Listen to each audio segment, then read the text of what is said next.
Tonight on Sightings, it's the search for the world's most elusive creatures. And all of a sudden, the top of it swiveled, like, a head. Are these monsters myth and legend, or horrifying real-life creations? I've never seen anything like it. I was very, very scared. And could these terrifying mutations threaten us all? So there's a good indication that there may be some strange animal that we haven't discovered yet. At that point, it started to appear. They had large, dark eyes, claw-like hands. I began sensing and knowing and feeling. I do believe in life after death. I mean, I've been there. We have not scratched the surface of what the mind can do. It's a connection with the unknown.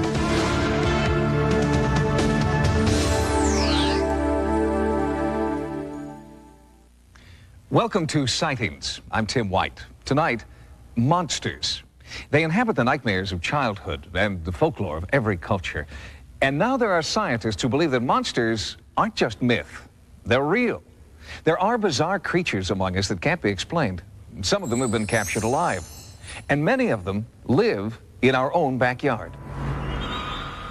Since earliest recorded history, there have been monsters to strike a chord of fear in all of us. In the Bible, monsters represented pure evil.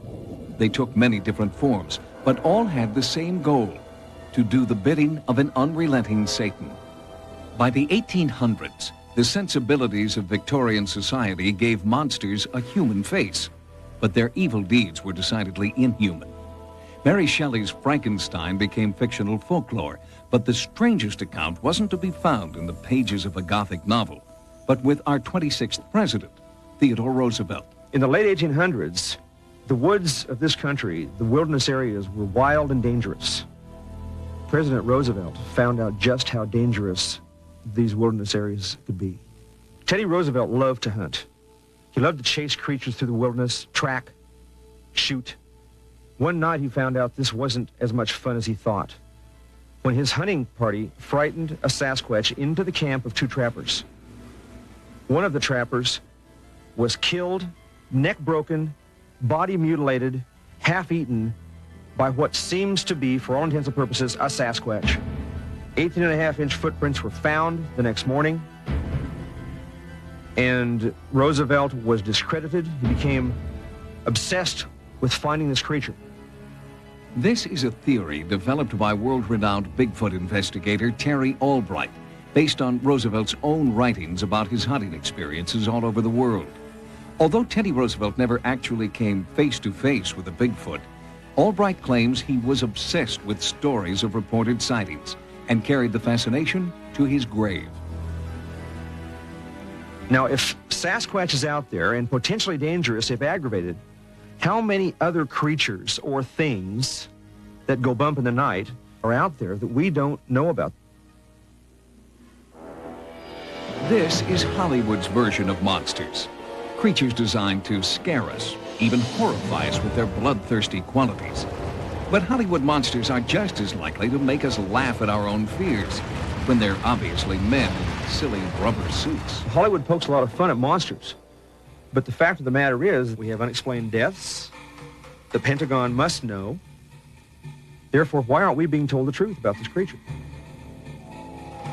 Despite resistance, Terry Albright continues to search for proof of Bigfoot and other alleged monsters.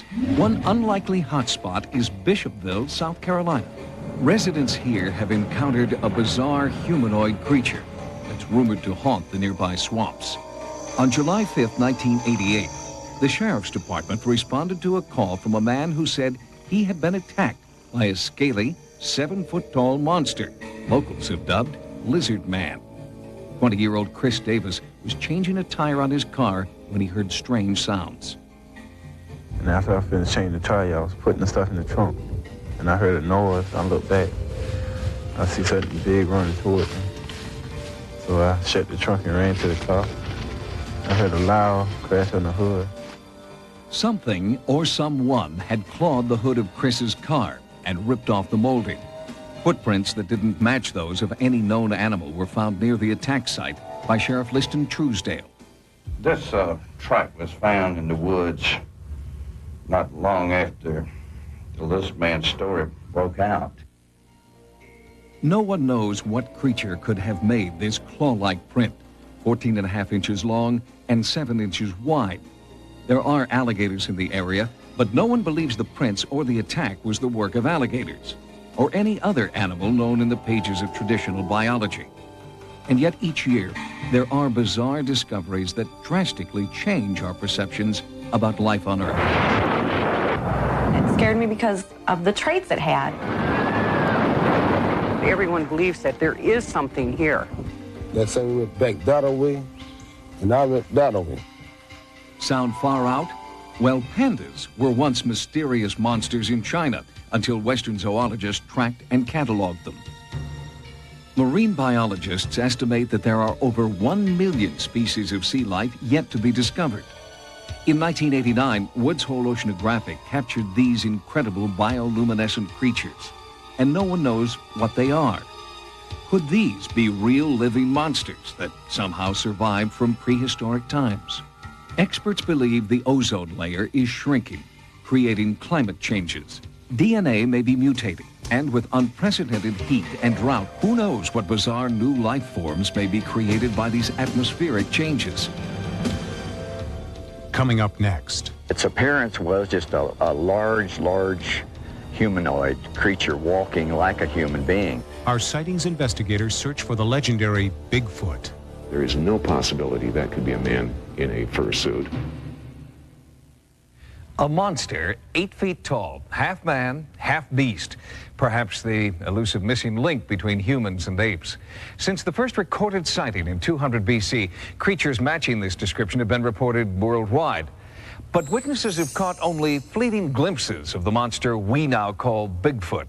Is he, or she, real? From their office in San Dimas, California, Terry Albright and his partner Peter Gattila are obsessed with tracking down the legendary Bigfoot. For over a year, the team has been concentrating on a rash of reliable sightings in Sonora, California. Signs of the creature's impact on local business are everywhere. In fact, the residents have adopted Bigfoot as an unofficial mascot. Travels up and down the West Coast, and it's in Alaska in the summertime and then comes back down here for winter.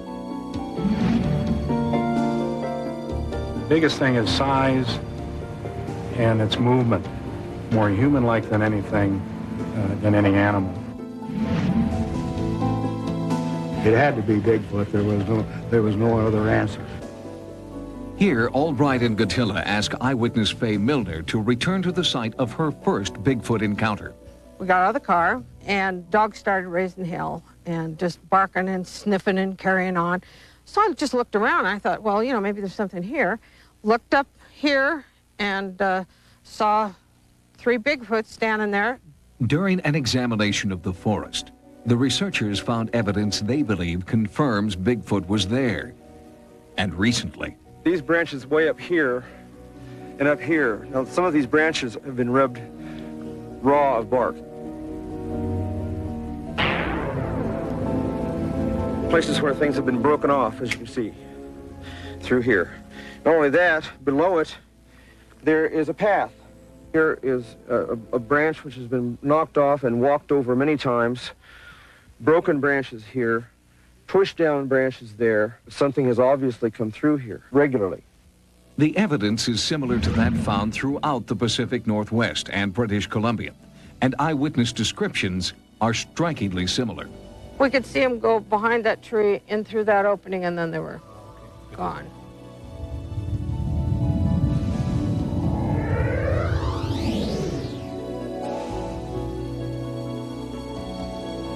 What I saw was about a 6.5, 7 foot creature, Bigfoot.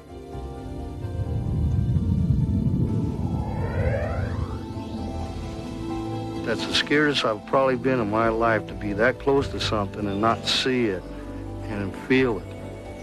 And the way it was breathing, I figured that thing was big.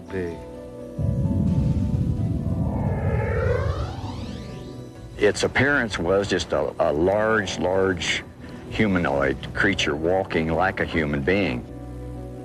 In the Himalayas, it's called Yeti. These tracks were found at the base of Mount Everest. The Chinese call it Fei-Fei, a 10-foot-tall creature whom they say has a taste for human flesh. Native Americans call it Oma. In Canada, it's Sasquatch. And in the western United States, we call it Bigfoot. October 20th, 1967, Bigfoot research pioneers Roger Patterson and Bob Gimlin discover the trail of what they believe is an enormous Bigfoot. They gather what evidence they can, and deep in this pine forest, begin to feel an uneasy presence. They face a dilemma. How will they react if a Bigfoot actually appears? We came around a bend in the creek where there was a downfall tree. At that point, as we came around the bend in the creek there, this creature was standing beside the creek. Startled by the looming presence of the creature, the horses reared. Roger Patterson was thrown to the ground, but steadied his camera long enough to capture this legendary creature on film. They encountered it very close, I think 20, 25 feet away, and Roger Patterson turned on his movie camera, ran after it as far as he could, and finally he stopped and it walked away. Further perspective on the footage comes from Grover Krantz, a physical anthropologist at Washington State University. Here is a cast that was made at the in 1967 at the site where Roger Patterson got a movie of one. And this is what I would consider to be probably an adult female. The creature has extremely wide shoulders, well over 3 feet wide. And I've done some measurements, and no human being at 6.5 feet tall would have shoulders and chest width to equal that. So there's no way they could fit their arms in the costume. I've gone through the whole film and reconstructed everything, the exact body movements and everything you can. And I'm satisfied that there is no possibility that could be a man in a fursuit. There's just no way around it. If the film is not a hoax, then this is the moving image of a giant unknown species, probably female, as she passes alone by a river. Her slow retreat suggests no fear of man and no desire to make contact with us. Films, videotapes, and plaster casts of giant footprints do little to satisfy skeptics who believe that Bigfoot is nothing more than hoax and folklore. Scientists demand more conclusive proof, and some believe that proof may be found in the fossilized jawbone of a species called Gigantopithecus. In the late 1950s, an anomalous lower jawbone was discovered in China. Dr. Krantz believes this may be scientific proof that Bigfoot exists. I've taken this jaw and tried to reconstruct what I think the entire skull would look like. This is what I've ended up with, that this is what the Gigantopithecus skull would have looked like. So I would certainly say the best guess as to what Bigfoot is it's Gigantopithecus still with us. With mounting physical evidence from all over the world, Krantz believes it's only a matter of time before responsible researchers make the scientific discovery of the century, the capture of a living, unharmed Bigfoot. Coming up, we knew right off the bat it had to be some kind of a monster in the lake. has science found proof that the Loch Ness Monster exists? Well, there's a good indication that there may be some strange animal that we haven't discovered yet. If we are to believe the thousands of sailors and fishermen who've seen them, enormous sea serpents have populated our oceans and lakes since earliest recorded history. The most popular spot for sightings is, of course, Loch Ness in the Scottish Highlands. For 1,400 years, residents have searched for proof of a monster they know is there. The celebrated Loch Ness, 24 miles long, its waters so deep, dark, and murky that legend has it this body of water is cursed. Locals will tell you the lake never gives up its dead. Since 565 AD, hundreds have witnessed a creature no one can explain. There came out of a loch was this huge shape, massive shape, brown grey in colour, huge. And it then zonked back into the loch, and then the loch was flat calm. And what I saw then was waves about 18 inches high going to each side of the loch. And then it just disappeared. Believe it or not, we saw this great neck emerge from the water, at least about 5 feet, we estimate, above the water at an angle, head and neck seemed to be one. Then it moved down with a sideways kind of motion and disappeared. And we hadn't drunk a drop of whiskey that morning. These witnesses are seeing something strange and alive in the water. But what? Some believe that there are prehistoric creatures in Loch Ness that have survived extinction. What else could explain this bizarre figure, captured in the most famous of all Loch Ness Monster photographs? Taken by a reputable London surgeon in 1933, this was the start of a worldwide search for proof of the monster. The big question in all this, of course, is, are these animals real? Why don't we catch them? Why do we see them so rarely? In order to answer these questions, scientists have used many different techniques to photograph or even capture the Loch Ness Monster. In 1975, the Academy of Applied Sciences made headlines around the world with these remarkable pictures. They clearly show a flipper and the body of a creature never photographed before. Could this be what locals affectionately refer to as Nessie? With this new evidence, the search for a living monster intensified. Operation Deep Scan was mounted. Boats equipped with sophisticated radar and sonar worked together to scan every inch of the lake.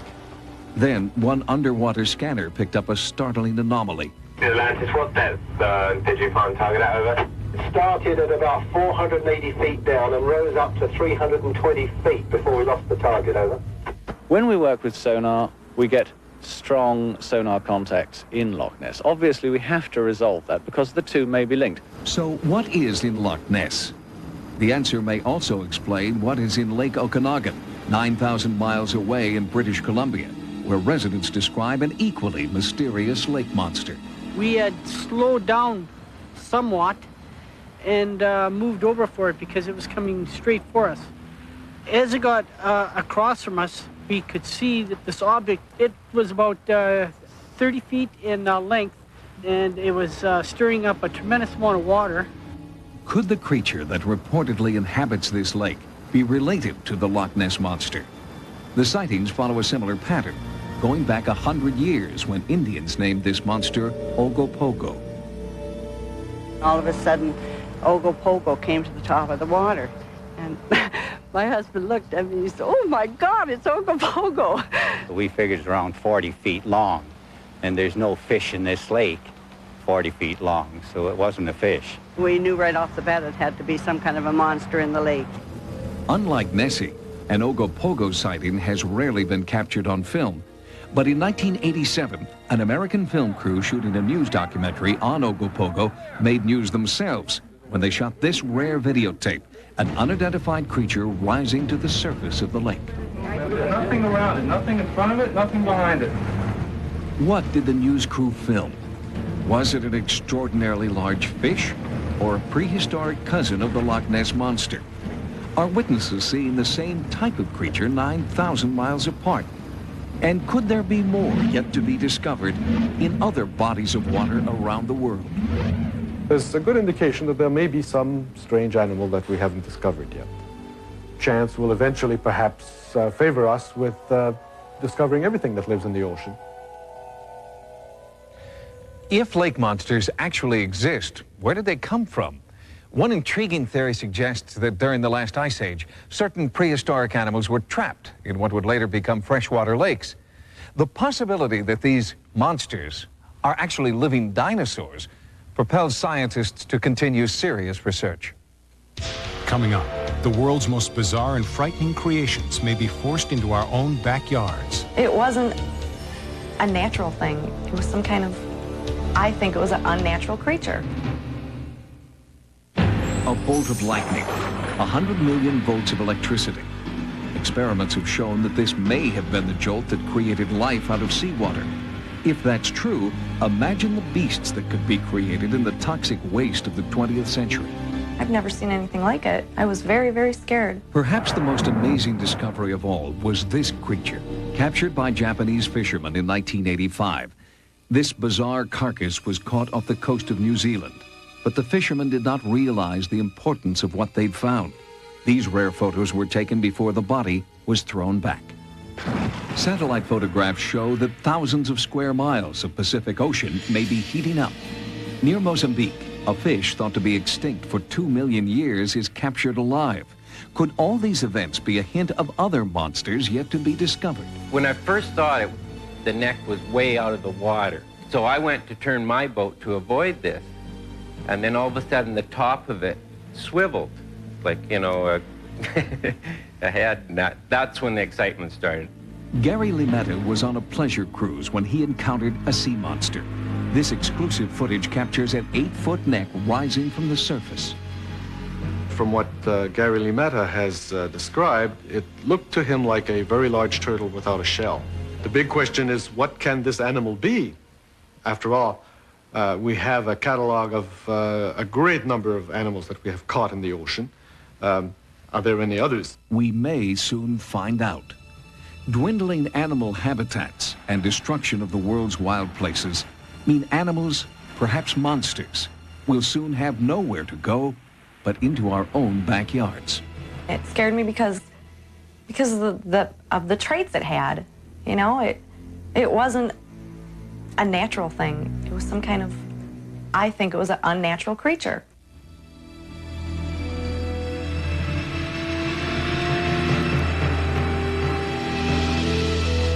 Humanoid monsters and bizarre creatures of the deep have terrified people for thousands of years. But perhaps we shouldn't fear these so-called monsters. Remember, every day on this planet, more than 20 species of plant and animal become extinct, vanish from the face of the earth. Perhaps serious study of those creatures we call monsters can reverse the process. For Sightings, I'm Tim White. Good night.